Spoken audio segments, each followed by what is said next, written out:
یا رسول اللہ، اگر آپ اجازت دیں میں اپنے باپ کو قتل کر دوں۔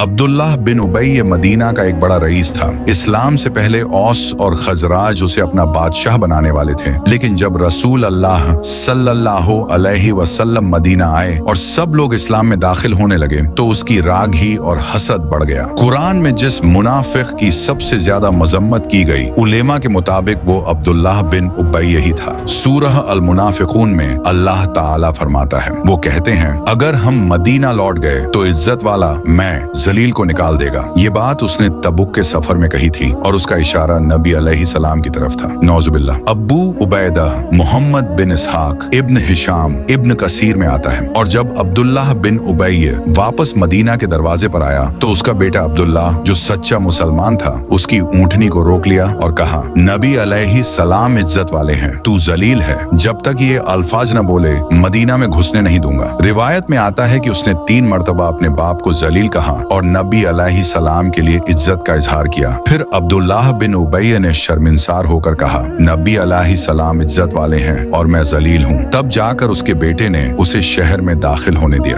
احد کے دن جب 1000 صحابی نکلے، عبداللہ بن ابی 300 لوگ واپس لے گیا اور کہا، نبی علیہ السلام میری بات نہیں مانتے تو میں کیوں لڑوں؟ اس سے مسلم فوج بہت کم ہو گئی۔ اس نے بی بی عائشہ رضی اللہ عنہا پر جھوٹا الزام لگانے میں اگوائی کی۔ اللہ نے سورہ نور میں فرمایا، یہ بہت بڑا جھوٹ تھا۔ تو اس کا بیٹا عبداللہ بولا، یا رسول اللہ صلی اللہ علیہ وسلم، اگر آپ اجازت دیں میں اپنے باپ کو قتل کر دوں۔ نبی علیہ السلام نے فرمایا، نہیں، اس کے ساتھ نرمی سے پیش آؤ۔ یہ تھی نبی علیہ السلام کی رحمت۔ جب عبداللہ بن ابی مرا تو اس کا بیٹا نبی علیہ السلام کے پاس آیا اور کہا، یا رسول اللہ صلی اللہ علیہ وسلم، جنازہ پڑھ دیں۔ نبی علیہ السلام نے پہلی دفعہ رحمت میں جنازہ پڑھنے کا ارادہ کیا، لیکن اللہ کا حکم نازل ہوا، ان کے لیے نماز جنازہ مت پڑھو اور نہ ان کی قبر کے پاس کھڑے ہو۔ اس سے پتا چلا کہ وہ اللہ کے نزدیک منافق کبیر تھا۔ تو میرے بھائیوں اور بہنوں، نفاق زبان سے مسلم کہنے سے ختم نہیں ہوتا، دل کی نیت اور عمل سے ہوتا ہے۔ منافق کی پہچان